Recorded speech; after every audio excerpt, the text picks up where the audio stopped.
It was the work of the Creator, Almighty God. Hope that answers the question. Question from the center mic, please. Yes, sir. My name is N. Ravishekar or Sridhar Reddy, sir. I am principal of BED College. But I studied different religions, sir, including Bible and Quran, Hadith and all these things. And I have been trying to know truth. And I learned namaz and I was doing. Sir, in one of the Hadiths, Prophet Muhammad sallallahu alaihi wasallam, he asks a Syrian not to divulge his faith and say La ilaha illallah. The times were such. But nowadays, because it is the Darul Harab what it is, our psychological implications and also social implications and other things are past. Is there any concession for people who want to follow Islam? And also some of the things given by Tao of physics by Fidget Capra and Stephen Hawking's History of Time. There are so many galaxies and other things. And we cannot brush aside some of the concepts like Anal Haq or Aham Brahmasmi.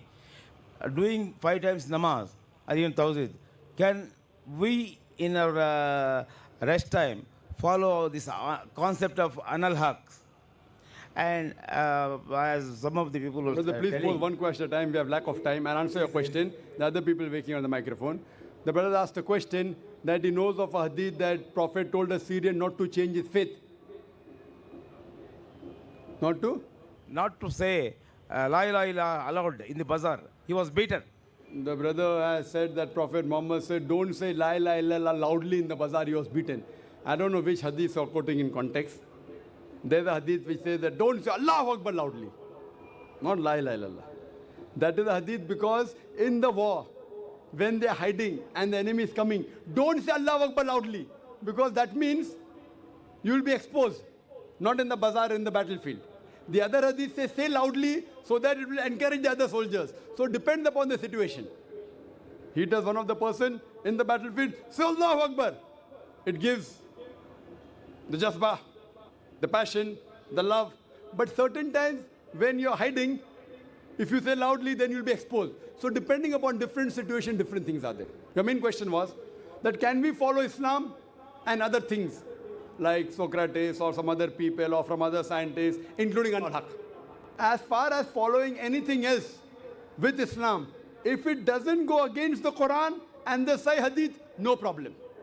If it matches with the Quran and Sahih Hadith, it should be followed. If anything else, whether X, Y or Z, whether science, geography, history, whether Hinduism, Christianity, Judaism, says something which is also mentioned in the Quran, it becomes the fard for you to follow. If it says something which is not mentioned in the Quran and does not go against the Quran, you can follow it mubah, optional. But if it says something which is against the Quran, it is haram, it is prohibited. 3 different strategies, 3 different ways. Regarding a question, Islam believes in Tawheed, 5 times Salah. Does it believe in Al-Haq? Al-Haq, becoming one with God, it is shirk. It is against Tawheed. You can't say I believe in Tawheed and you believe in more than one God. You believe in Tawheed and saying I will become one with God, it is opposite. So anyone who believes in that becoming one with God, he cannot be a follower of Tawheed. He cannot be Muhammad. It's 2 opposite things. But other things which matches with the Quran, no problem. Which doesn't go against the Quran, no problem. Hope that answers the question. Question from a non-Muslim sister. A pleasure. Good evening to everyone here. I'm V. Lakshmi Iyer. So I'm a Hindu and truly believe in Islam. I believe in Islam because I have got some proof from it. So when you said God is one, religion is one, let me take an example of 3 people, a Hindu, a Muslim and a Christian. Let me take them together, and if suppose their bodies are cut down, what oozes from their body?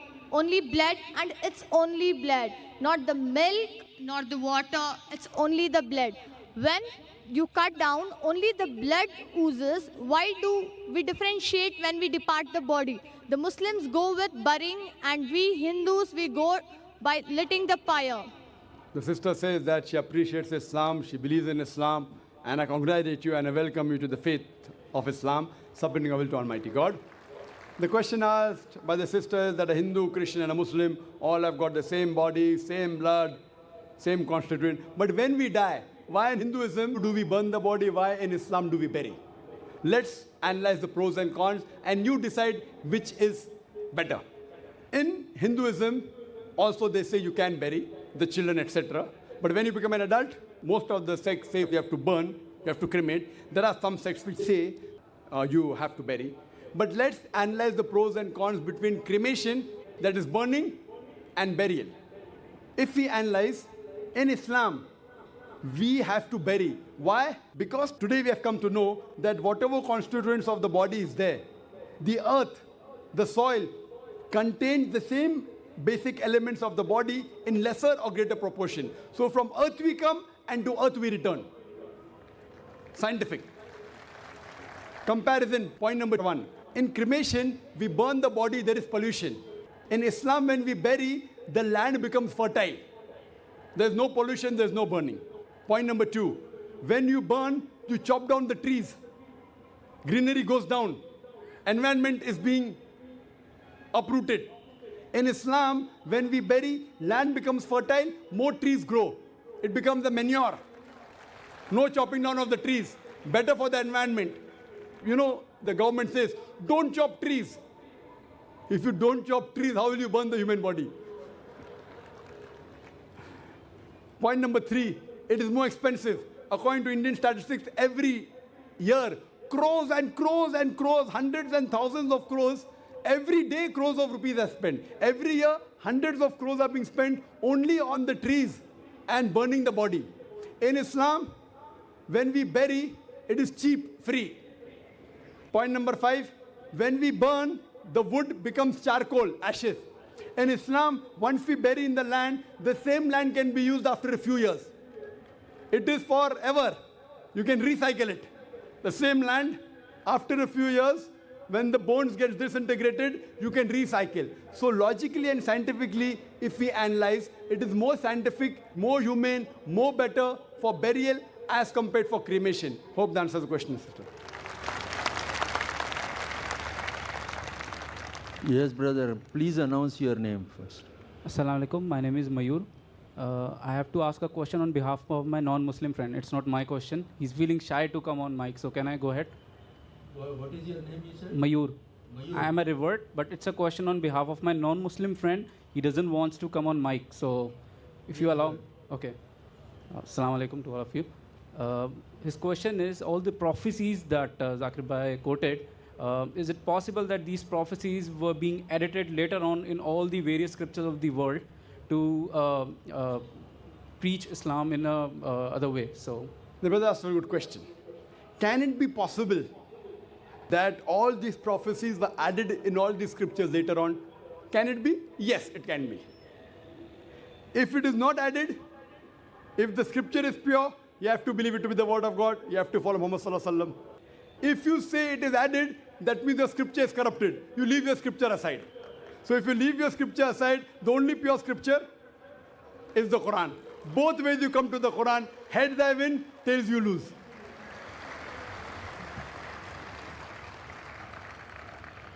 Question from the center mic, please. Okay, good evening. I have one question. Before that, my name is Mr. M. Ramesh Kumar. I am from Mayapul. My profession is pastor. So, brother, in this occasion, you are told the final is Quran. Okay, but I have one question. In a bottle of Yamama, may people died. These who by-hearted the Quran, there was a few that Quran can be lost during the Abu Bakr time.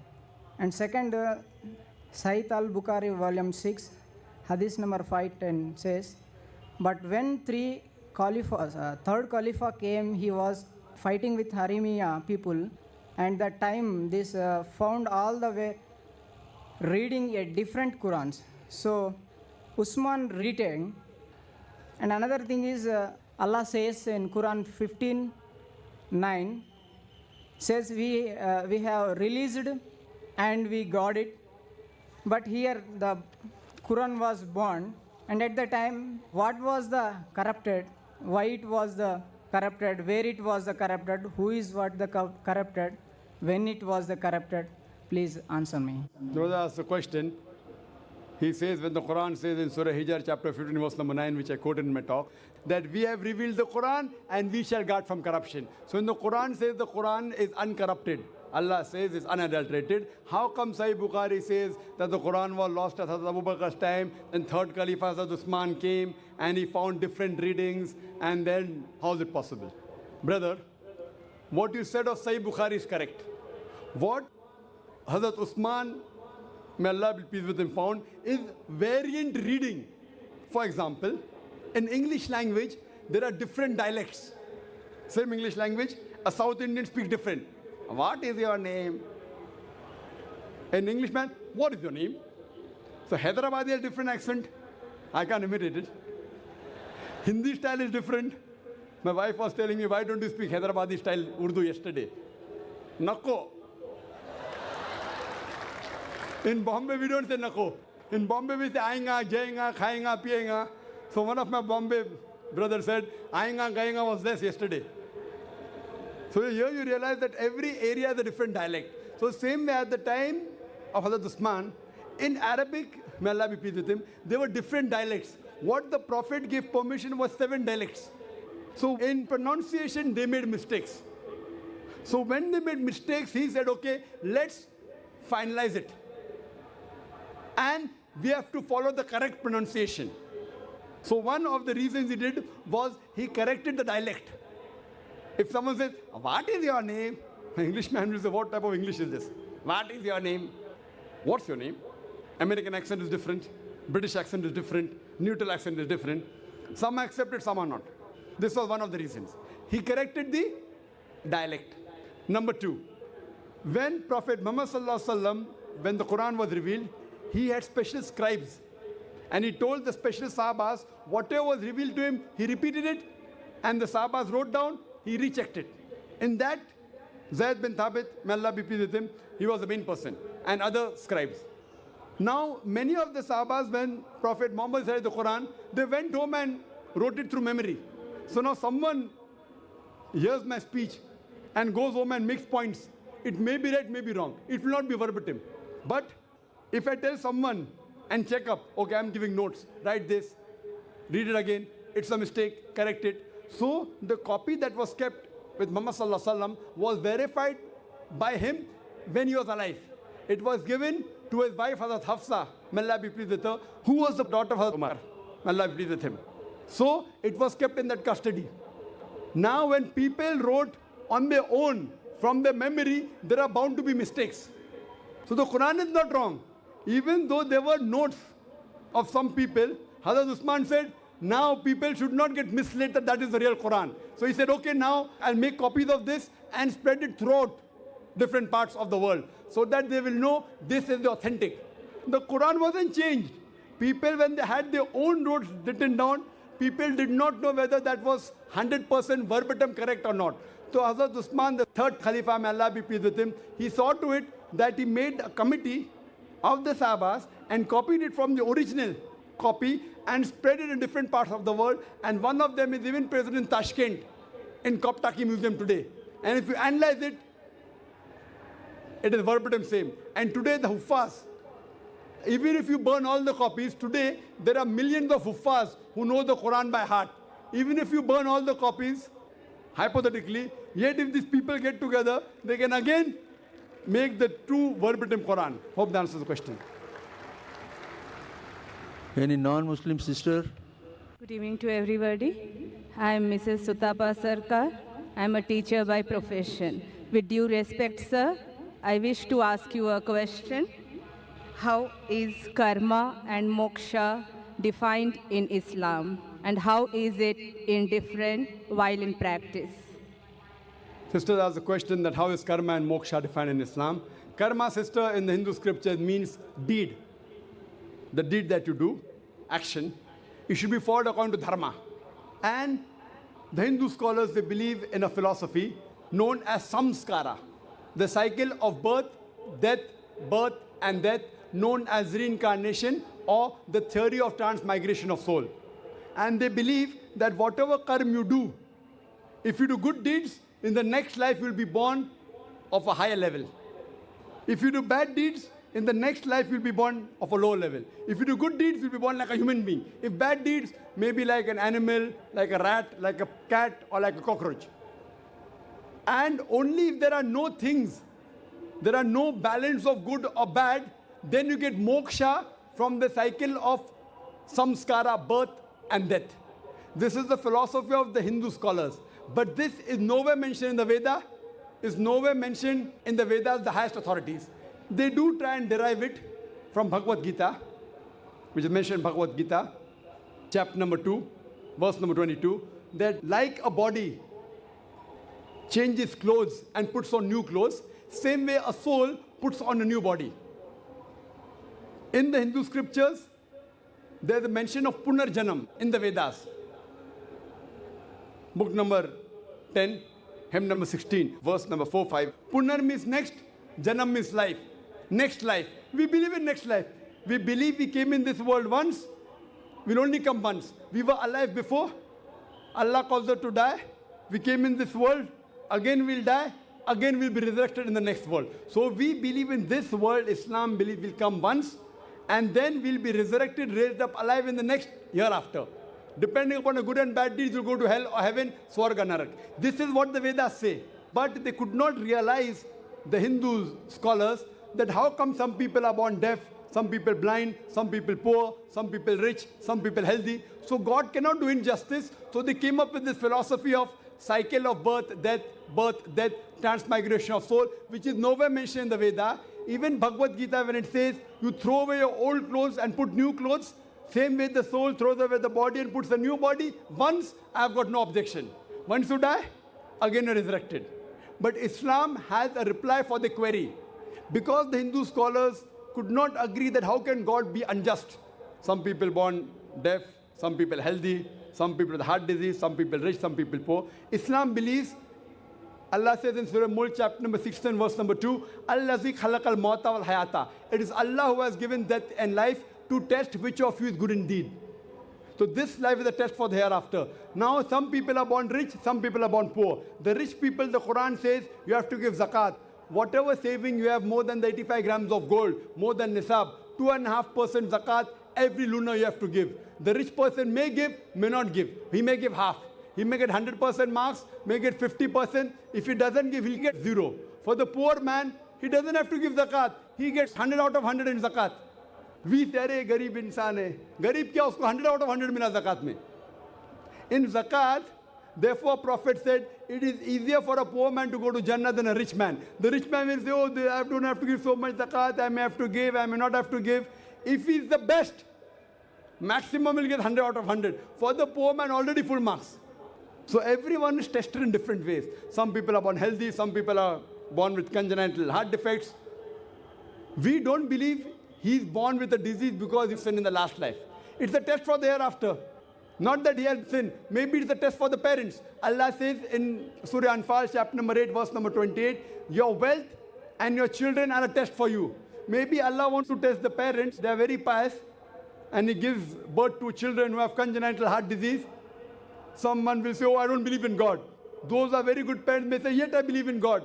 Allah is testing. The greater the test, the higher is the reward. Maybe Allah wants to give them Jannat-e-Firdaus. Like if you pass a graduation, you get a BA or a BSc or a BCom. If you pass MBBS, you get doctor. Difficult to pass MBBS than normal BA. But difficult the test, higher the degree. So we believe no one is born sinful. Everyone is born masoom. But in the Hindu philosophy of the scholars, not of the scripture, they believe that you come in this world again and again. If you do good deeds as a human being, bad deeds as a low being, this the Vedas never believe. And furthermore, logically, if you analyze today, sister, the crime is increasing or decreasing? Increasing or decreasing?